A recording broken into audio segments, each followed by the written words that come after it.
Hi, let's talk about accounting standards.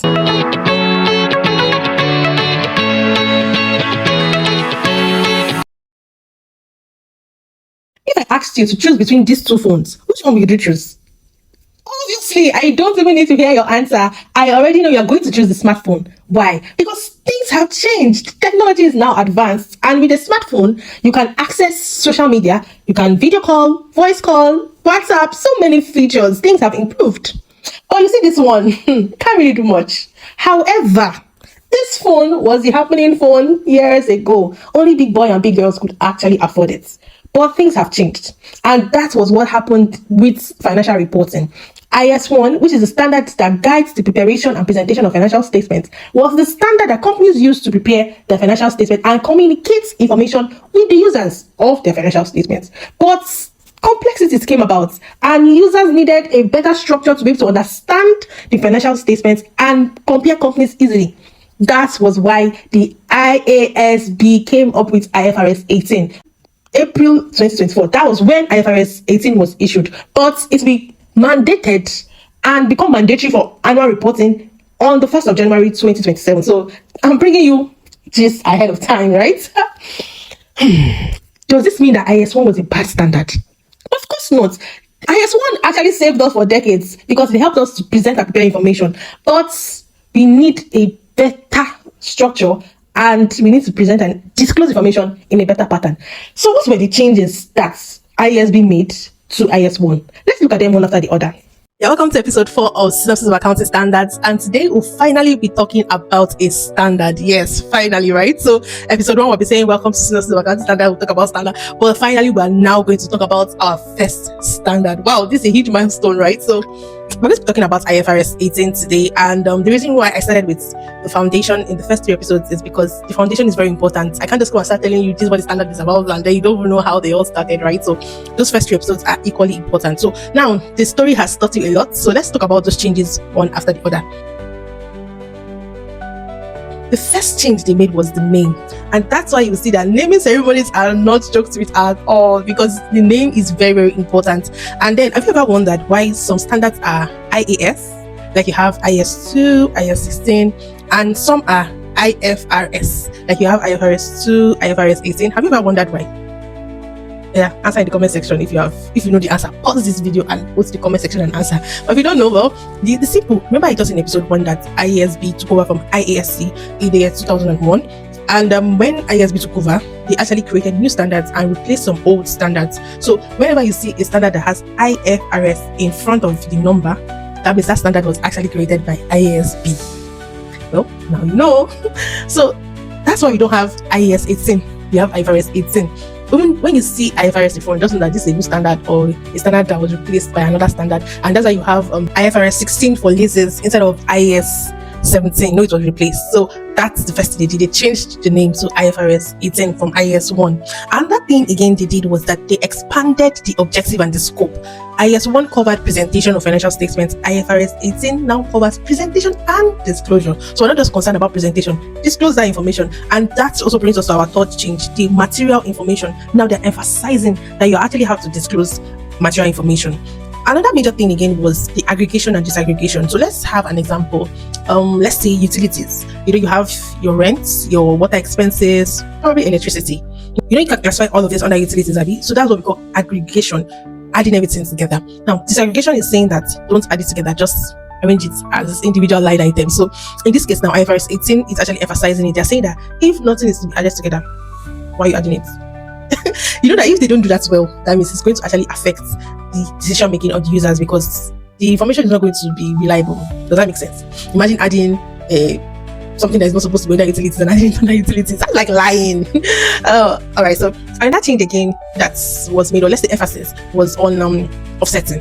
IS1 actually talked about offsetting. They said that we don't offset. Offset is just saying netting off 2 items together. So for example, let's say you have 2 stores down your street, one that is selling frozen food and one that is selling provisions, and let's say the provision store owner is owing 1,000, and then you're owing the frozen food vendor 1,000. You say, okay, provision woman, give you the 1,000. So more like you are offsetting an asset against a liability. Does that make sense? So that's what offsetting is allowed. Is that what offsetting is about? So IS1 does not allow that. IFRS 18 also agrees with IAS 1. They don't allow that either. They're only saying that it can only be done if it's allowed or permitted by the IFRS standard. If it's not allowed, don't go and say minus. Show everything separately. Yes, eventually it will show minus, because when you're saying income and expenses, you eventually have a profit if you say income minus expenses, right? So, but show us independently. Then management defined performance measures, MPMs. So this one is just saying that it's just a bit of management actually explaining their financial statement or their profits in their own way. So let's have a very funny example. So let's say a student is on 3.5 or 5.0 CGPA, and then the student says, I dropped from 84 points because I was sick in one of the semesters, so minus that semester I'm on 4.2. So you get this. So the student is trying to adjust his or her own CGPA too, because it's saying that this one is not supposed to be there. Now that sounds like creative accounting. So if the student goes home and the mother or father asks, okay, what's your CGPA? Like, I'm a 4.2. But I'm saying 3.5 on this paper. So I actually adjusted it. I'm just trying to give an example that you can relate with, right? So that's how MPMS works in a way too. So management is sort of like adjusting their financial statements to explain their performance in their own way. I don't want to go too deep to confuse you. Remember, this is just a synopsis, a summary, right? So it sounds like creative accounting, but it's not really creative accounting. IFRS 18 is saying that if you ever want to do that as a company, you actually have to explain it very, very well.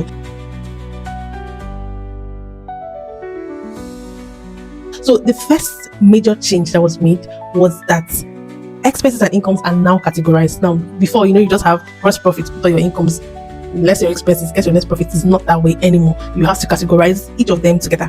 So the first category, so let me say there were 5 categories. So the first category was operating activity. So any activity, any income or expense that relates to your main business activity, classify it together.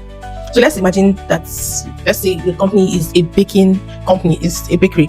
So any income from selling of the bread or meat pie or whatever products they're selling as a baking company, less any expense that they actually incurred from that baking activity, that's be classified under operating. So investing activity is also another category. That one is just saying that any investment that the company makes that is not in the ordinary course of business. So let's say that the company decides to buy Zenith Bank shares, for instance. Now that's not their normal activity, and from buying Zenith Bank shares they receive dividend income and the like, so that should be under investing activity.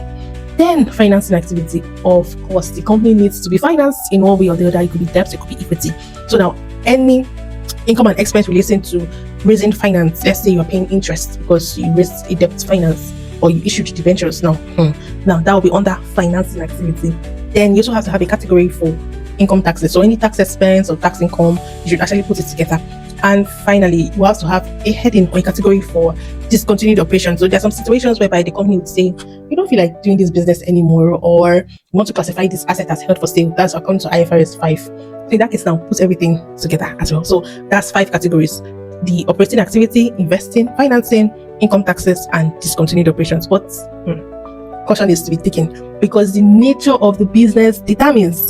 So let's say, for instance, a company sells an asset. So now that means what? That means they have made sale of an asset. So let's say the baking company, they are a baking company, right? But they sold their assets. So in that case, now that's sort of an investment for them because they just sold it. So that should be under investing activity. But if the company is an automobile company, for instance, now let's say they are normally in day-to-day operations, they actually sell cars. Now in that case, if they sell a car, you cannot put it under investing.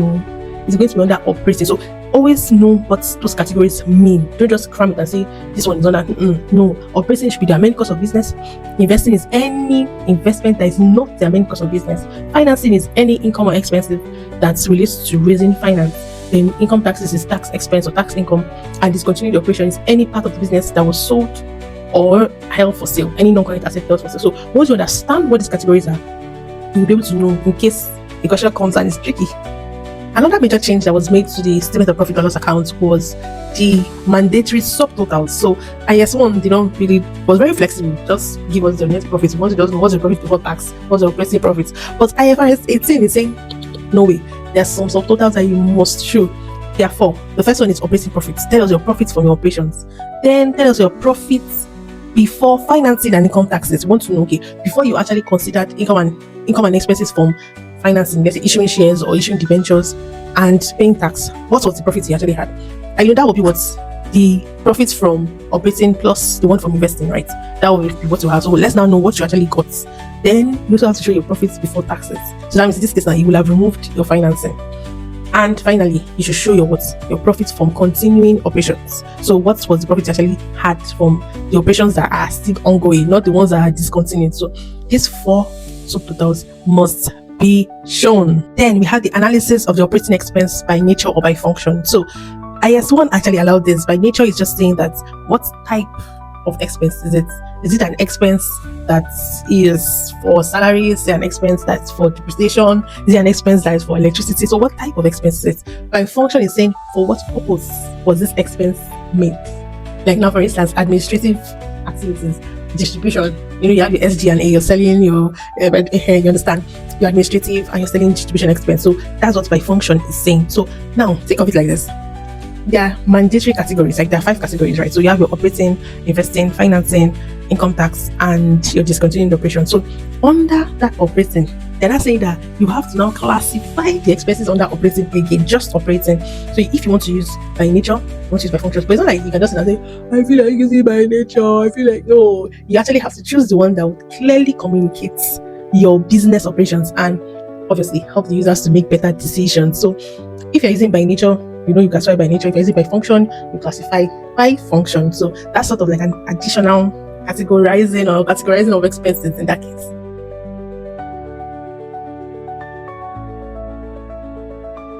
Now, the adjustment IFRS 18 made to statement of cash flows is that the indirect method, if you're using, we have direct and indirect method, right? So if you're using the indirect method, the reconciliation will no more start from profit before tax.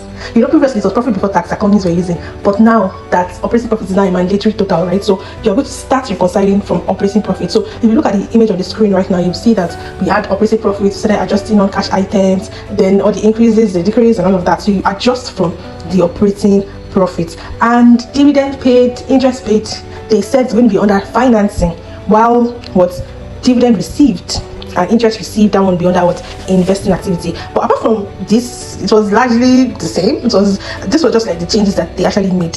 So the major change was actually to the statement of profit or loss, while the other 2 statements, statement of financial position and statement of changes in equity, didn't really change. But it was in notes to the account they really emphasized. Remember that the name of the standard is presentation and disclosure, right? So it was in notes to the account they really emphasized that companies now need to disclose enough information. Like for instance, the MPMs, that's your management defined performance measures now, you have to tell us.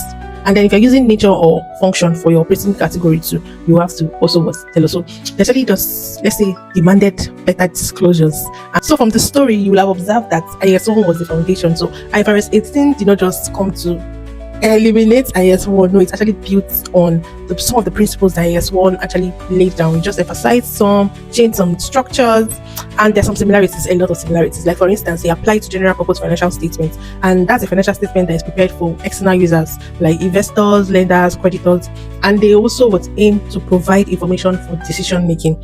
That's the sole aim of any financial statement. And they don't allow for offsetting. So they say, hey, thank God, there's a new standard, we can now offset. No, you cannot. And they also say material information must be disclosed. And categorizing of operating expenses too, we talked about it earlier, by nature and by function too.